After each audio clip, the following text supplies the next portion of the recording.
Assalamualaikum warahmatullahi wabarakatuh. Semangat pagi. Halo anak-anak, berjumpa lagi bersama saya. Pada kesempatan ini kita akan membahas mengenai gaya listrik ya. Tapi pembahasan kita khusus pada bagaimana cara menggambar vektornya dan bagaimana cara perhitungannya. Ya. Di bagian ini sudah disiapkan ya beberapa soal sebagai penerapan dari konsep tersebut. Baik, kita akan mulai. Ya, kita mulai dengan hukum kolom ya. Baik, menurut kolom bahwa gaya interaksi antara dua benda bermuatan itu sebanding dengan hasil kali masing-masing muatan dan berbanding terbalik dengan kuadrat jarak antara kedua muatan tersebut ya. Nah, nanti kita lihat bersamanya ya. Kita langsung aja ke contoh saja ya. Kita berikan ilustrasinya. Nih, misalnya ada dua muatan positif-positif ya. Kalian sudah tahu kalau ada dua muatan yang sejenis berdekatan berarti ini akan tolak menolak. Sedangkan kalau berbeda jenis maka dia akan tarik menarik ya. Begitu pula kalau negatif-negatif dia akan tolak menolak. Oke, kita lihat. Berarti kalau positif-positif maka kalau kita membahas gaya listrik, maka langkah pertama kita harus menggambarkan vektor gayanya. Karena nanti menghitung besarnya gaya listrik itu bergantung kepada panahnya gitu. Panahnya sejajar atau tidak, berapa panah yang ada di setiap benda ini. Kalau sejajar bagaimana, kalau tidak sejajar bagaimana. Nah, jadi langkah pertama harus bisa menggambarkan vektor gayanya dulu. Nah, pada muatan satu akan timbul gaya menolak atau menjauhi benda yang mempengaruhinya. Nah, ini kita beri nama F12. Gaya pada muatan 1 oleh muatan 2 menolak. Begitu pula pada muatan 2 akan ada gaya menolak ke sini. F21 ya. Nah, tentunya karena pasangan ini akibat pasangan ini tentunya F12 dan F21 ini memiliki nilai yang sama ya. Gitu. Sekarang bagaimana untuk yang berbeda muatan? Nah, kalau berbeda muatan maka panahnya menuju muatannya, menuju muatan yang mempengaruhinya. Tarik menarik. Maka di Q1 ini bekerja gaya menuju muatan Q2 yang negatif. Kita beri nama F12 seperti tadi, gaya pada muatan 1 oleh muatan 2. Begitu pula pada muatan 2 ada gaya F21 yang nilainya sama. Nah, seberapa besar nilainya? Nah, kita lihat ya, kalau kita bicara vektor, ya, besaran vektor itu besaran yang memiliki nilai dan arah. Berarti di sini F12 itu sebenarnya adalah min F21. Karena arahnya berlawanan. Nah, tetapi kalau kita ambil besarnya saja gitu ya, besarnya saja maka F12 dengan F21 ini besarnya sama. Berapa? Nah, ini lihat teori yang disampaikan oleh kolom. Besarnya sebanding dengan hasil kali masing-masing muatan Q1 kali Q2 berbanding terbalik dengan kuadrat jarak antara kedua muatan per R kuadrat dikalikan dengan konstanta kolom ya. Nah, di sini keterangannya, ini adalah gaya, ini adalah muatan satuan kolom, muatan 1 muatan 2. Ini jaraknya dalam satuan meter dan ini konstanta kolom ya sebesar 1/4 pi mu 0. Maaf, 1/4 pi n0 atau 9 kali 10⁹ Newton meter kuadrat per kolom kuadrat ya. Nah, ini konsep hukum kolomnya ya, konsep gaya listriknya. Hukum kolom bicara mengenai gaya listrik dan jika hanya sepasang maka seperti ini penjelasannya ya, sederhana. Nah, sekarang bagaimana kalau bendanya atau muatannya lebih dari 2? Jadi ada 3 misalnya, atau mungkin ada 4 dan seterusnya. Oke, mari kita lihat.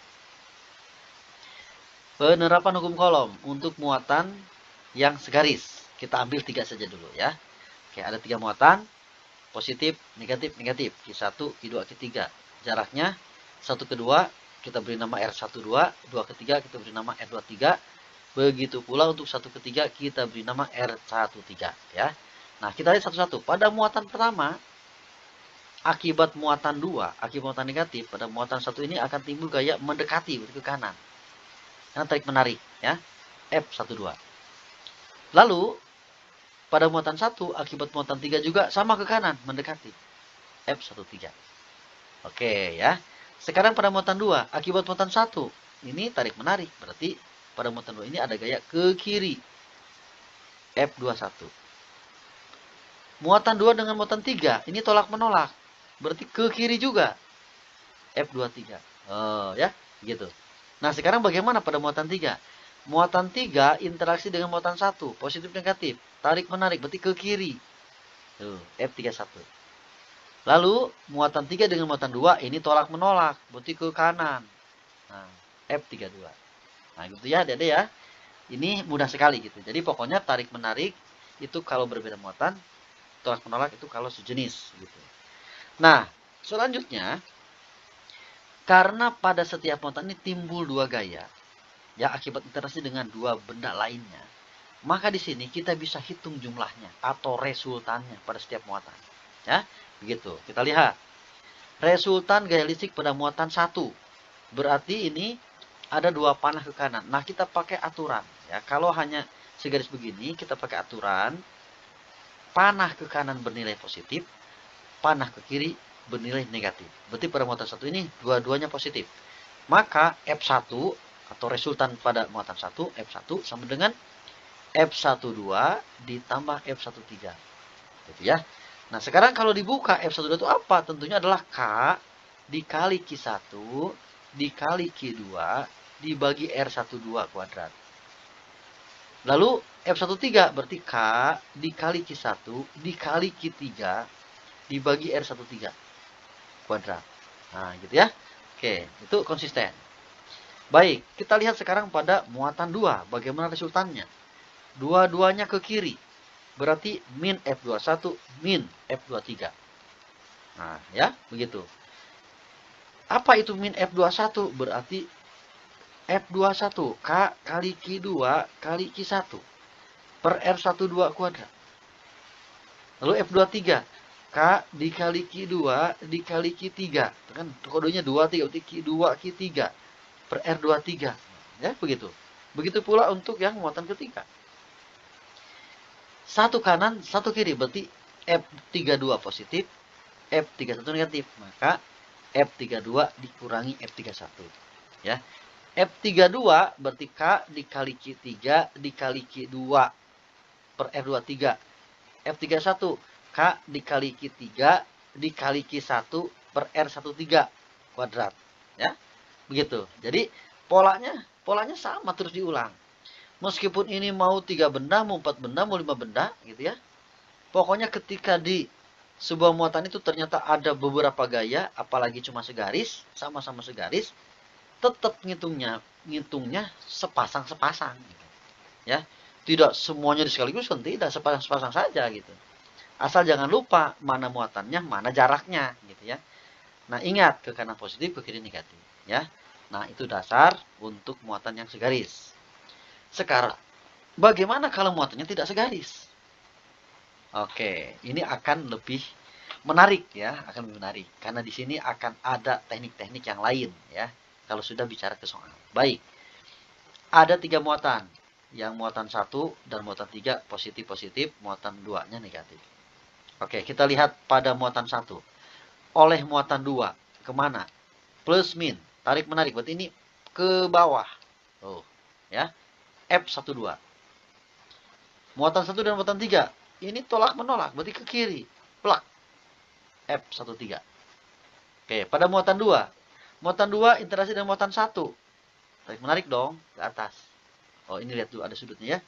Nah, di sini lihat. Kalau tadi kan segaris. Sudutnya itu kalau searah berarti 0 derajat, kalau berlawanan berarti 180 ya. Nah, ini tidak perlu pakai sudut kalau segaris mah ya. Nah, ini ada sudutnya. Ini pasti siku-siku ya. Kita sebut apa saja. Nah, sekarang kita lanjutkan. Di Q1 ini ya, berarti ke atas. Plak. F21. Lalu 1 dengan 3. Ke kanan, atas dong. Tek. F23. Nah, gitu ya. Oke, di muatan 3. Akibat muatan 1, menjauh. Oh, ada sudut dulu ya. Oke, menjauh. F31. Lalu muatan 3 dengan muatan 2 mendekat. Nah, gitu ya. Ini ada sudutnya. Kita sebut misalnya gamma ya. Berarti ini adalah R12, ini R23 dan ini adalah R13. Nah, ya. Sekarang bagaimana kalau seperti ini? Gaya-gaya yang timbul pada setiap muatannya tidak segaris. Nah, kalau tidak segaris, maka gunakan pelajaran waktu kelas 10, pelajaran vektor. Penjumlahan vektor ya. Nah, yang menggunakan akar. Lihat. Jadi penjumlahan di muatan 1, resultan di muatan 1 dengan resultan di muatan 2 itu caranya sama ya, caranya sama. Yaitu misalnya nih, ambil contoh di muatan 2. Misalnya ambil contoh resultan di muatan 2 ya. Contoh saja. Berarti F21 kuadrat ditambah F23 kuadrat gitu kan. Ditambah 2 F21 dikali F23 cos beta ya. Gitu. Bagaimana kalau misalnya untuk resultan pada muatan 3 sama, berarti F3 sama dengan akar F31 kuadrat ditambah F32 kuadrat ditambah 2 kali F31 dikali F32 cos gamma. Gitu. Resultan pada muatan 1, akar F1 sama dengan akar F13 kuadrat ditambah F12 kuadrat ditambah 2 kali F13 kali F12 cos alpha. Begitu ya. Sama. Oke, jadi ini dasarnya adik-adik.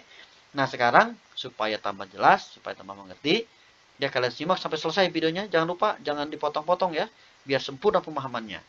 Sekarang kita bahas soal ya. Oke. Arsip yang pertama dari ujian nasional. Nih, ada 3 buah muatan yang terpisah pada jarak ya, nanti diberikan pada jarak yang sama. Resultan gaya yang bekerja pada muatan plus Q, nah kita berikan dulu gambarnya ya. Resultan gaya pada muatan plus Q, berarti yang tengah ini, adalah F1. Jika keadaannya seperti ini.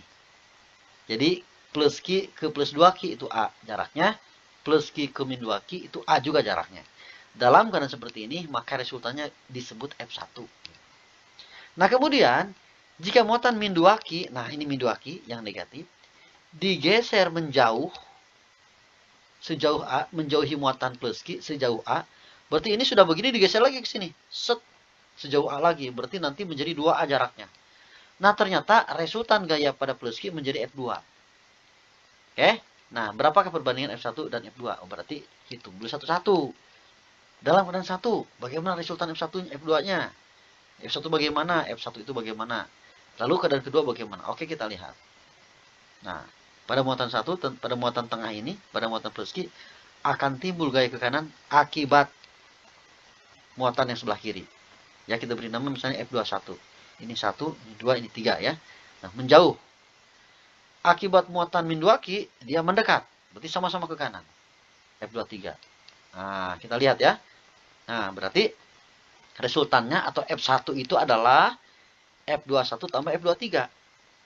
F21 berarti K dikali Q, kan gitu. Dikali 2Q per A kuadrat. Nah, K dikali Q dikali 2Q per A kuadrat. Lalu F23, K dikali Q dikali 2Q, minnya jangan dimasukkan. Ya, kan minnya sudah dipresentasikan oleh panah gitu. Jadi jangan dimasukkan dalam perkalian. Ulangi, K dikali plus Q dikali 2Q per A kuadrat. Nah, sama nih ya. Sama. Berarti ini pola menghasilkan angka yang sama nanti bisa dijumlahkan menjadi 2 tambah 2, 4. Kaki kuadrat per A kuadrat. Oke ya, itu untuk yang F21. Resultan F1 gitu. Nah, sekarang muatan min 2Q-nya digeser lebih jauh A, berarti menjadi 2A.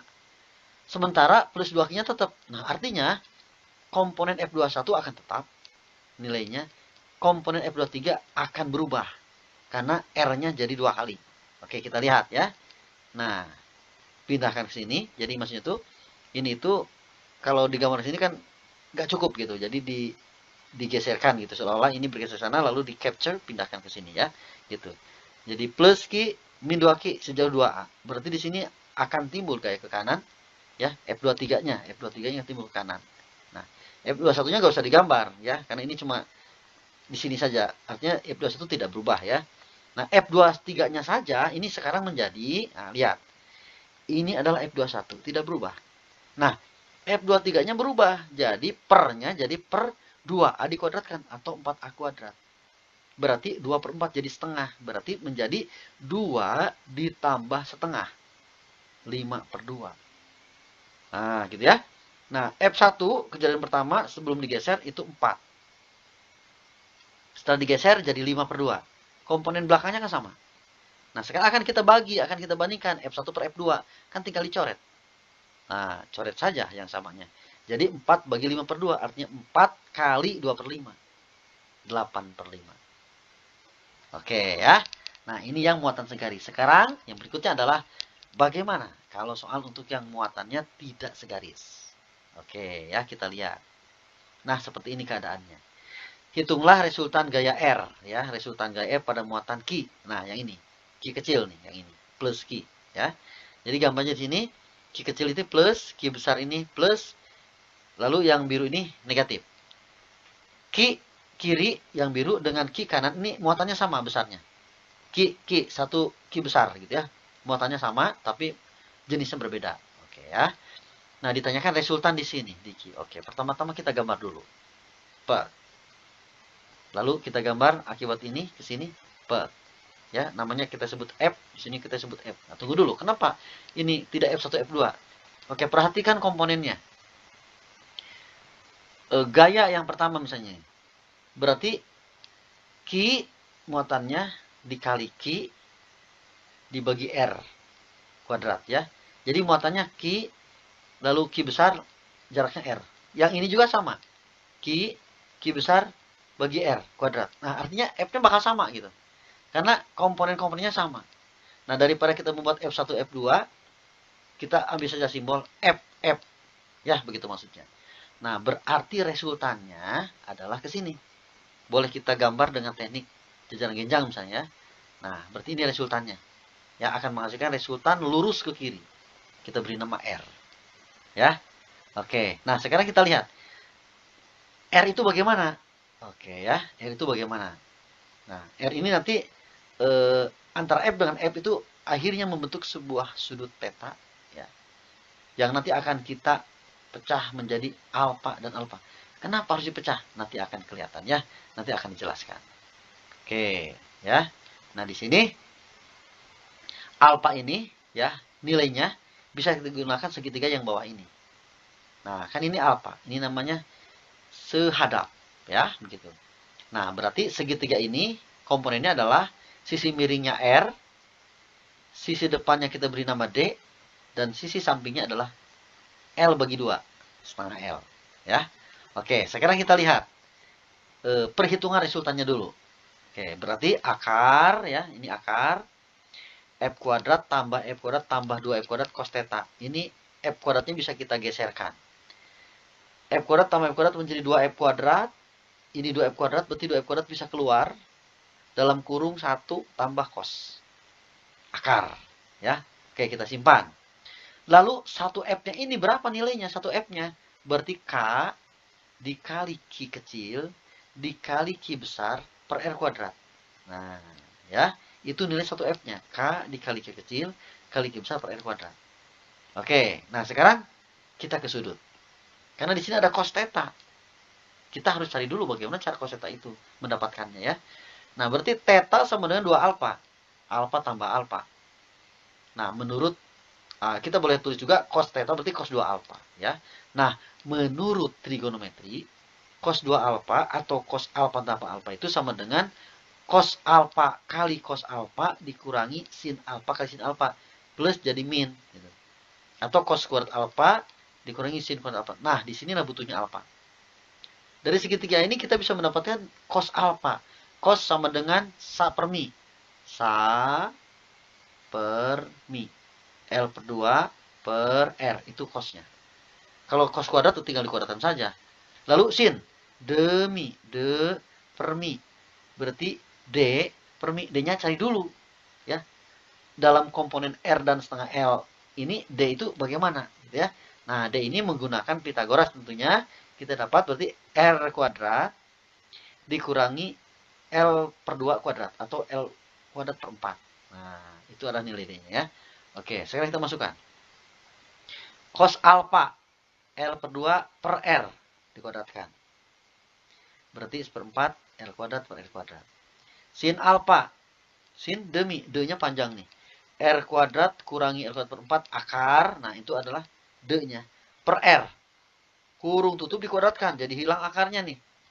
Jadi R kuadrat min L kuadrat per 4 per R kuadrat. Nah, maka cos theta jumlahkan. Jumlahkan cos kuadrat ya, yang ini dikurangi sin kuadrat. Nah, sin kuadrat berarti R kuadrat, ini langsung dibuka kurungnya, berarti min R kuadrat per R kuadrat. Min kali min, jadi plus seperempat. Seperempat jadi setengah. Tuh, ya, gitu. Jadi, setengah L kuadrat dikurangi R kuadrat. Kurung tutup per R kuadrat. Gitu ya. Nah, ini nilai cos-nya. Nah, dengan demikian kita sudah mendapatkan nilai F-nya, nilai cos-nya. Ya, kita masukkan ke sini. Ke persamaan R yang tadi. Yang terakhirnya nilai cos-nya kita ganti masuk ke sini, F-nya kita ganti. Maka R sama dengan 2F kuadrat kurung 1 tambah, nah, cos theta. Cos-nya langsung kita ganti. Nah, ini cos. Just lari ke sini, cos akar. Oke, sekarang kita selesaikan, kita samakan penyebutnya dengan angka 1, lalu F-nya nanti masukkan. Setelah disamakan penyebutnya, maka komponen ini hilang. Ini hilang. Oke. Coba kita berikan pen. Berarti ini hilang, ini hilang. Oke ya, gitu. Maka tersisa setengah L kuadrat per R kuadrat. Di luarnya ada angka 2. Berarti ini hilang, ini hilang. Oh, sisanya adalah F kuadrat L kuadrat per R kuadrat. Oh, ini diakarkan dulu, maaf ya.